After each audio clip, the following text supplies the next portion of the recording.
Max Verstappen may well have been crowned Drivers' World Champion for a second consecutive year this year back in Suzuka, but there is still plenty to dive into when it comes to the last few races of the season. Perhaps a thrilling inter-team battle at Mercedes, perhaps the race for fourth in the Constructors' Championship. What else is there to keep an eye on in these last four races of the season? Here at GPFans, let us tell you exactly what you should be watching for.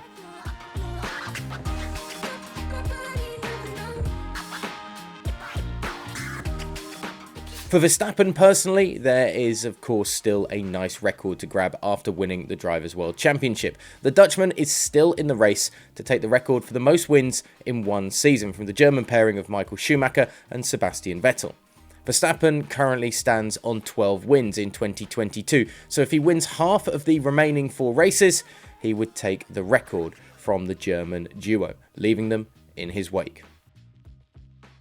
Lewis Hamilton also has a rather special record to maintain. The seven-time world champion has at least one win in every season since his entry into Formula 1, except for this year so far. Mercedes don't seem to have a race-winning car in them this year, so if a win is going to come for the British driver, expect it to be a dramatic one. Of the remaining races, the Brazilian Grand Prix may seem the best chance for the Mercedes, and it's a track that Hamilton loves to drive on and has a real affinity to. The other remaining circuits all favour either the Red Bulls or the Ferraris quite heavily, so it could be the case that Lewis's run is about to come to an end. Although the world title fight is now a closed book for Charles Leclerc, he still has a fight on his hands to finish second in the Drivers' World Championship standings, with Sergio Perez now his major rival. The Mexican driver was able to take an important step in the battle with the Scuderia man with his victory in Singapore, and so after his second place in Japan as well, he now has a lead of 1 point over Leclerc. Perez now seems to have the momentum in the run-in to the final part of the season. In addition, his Red Bull is expected to run very smoothly indeed in Austin and in Abu Dhabi, and he still has his home race in Mexico on the program as well. It will be interesting to see whether Leclerc manages to squeeze a final sprint out of his F175 after an emotionally tough season, or whether Perez secures the 1-2 in the World Championship standings for Red Bull Racing. Even in the Constructors' Championship, it is still exciting away from the top of the standings. The battle for second place in the championship standings seems to have been won by Ferrari, as they've built up a 67-point lead over Mercedes. The battle for fourth, however, is between Alpine and McLaren, and they are currently split only by 13 points, with Alpine just ahead. The two teams are now throwing a few barbs in the media at each other as well as we hit the final run-in of the season, so expect an entertaining battle on and off the track between the constructors as the pair go down to the wire for that fourth place. Talking of off-the-track action, the speculation over the possible penalties awaiting Red Bull Racing after it was announced the team has exceeded its 2021 budget cap is going to be rife. A lot of drivers and team bosses have already had their say. For example, Carlos Sainz says he expects harsh punishment, while a number of the team bosses are going to rely mainly on the expertise of the FIA and those making the decisions. It will be interesting to see whether the whole story will fizzle out, or perhaps what price Red Bull will have to pay for their financial indiscretions at the end of it all. After Sebastian Vettel announced before the Hungarian Grand Prix that he would stop racing after this season, a carousel erupted.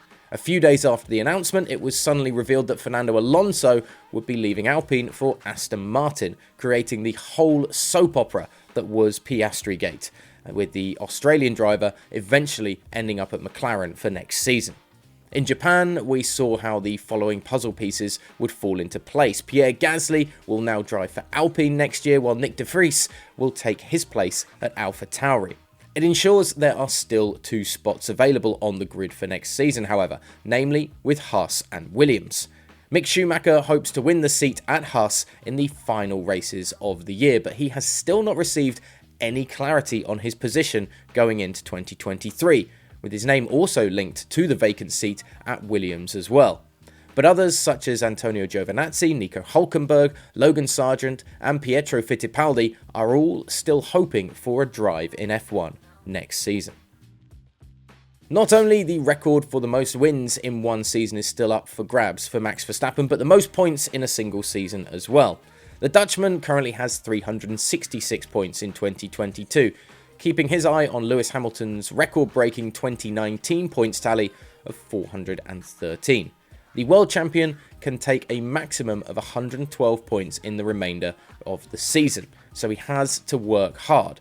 However, we should note that, of course, Verstappen is driving in 22 races this season, whereas Hamilton had to do his points tally in just 21 races in 2019. That should keep the comment section quiet for a little bit anyway. Finally, we come to the Mercedes team, where there is still an exciting battle in-house. George Russell started very strong this season and is arguably the more consistent driver of the Silver Arrows duo, giving him a 27-point lead over Lewis Hamilton. Still, the elder statesman won't back down and wants to avoid being beaten by Russell in the youngster's first season at Mercedes at all costs. It is of course true that Hamilton was often used as a kind of guinea pig by Mercedes in the first part of the year, testing different setups for the W13.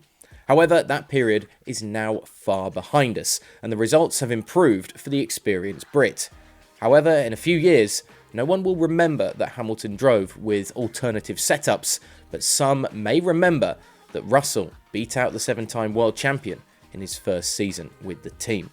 So that's what you should be paying attention to in these last few races of the Formula 1 Championship. Let us know in the comments section if we've missed anything, and of course GPFans.com for all the latest breaking news in the world of F1.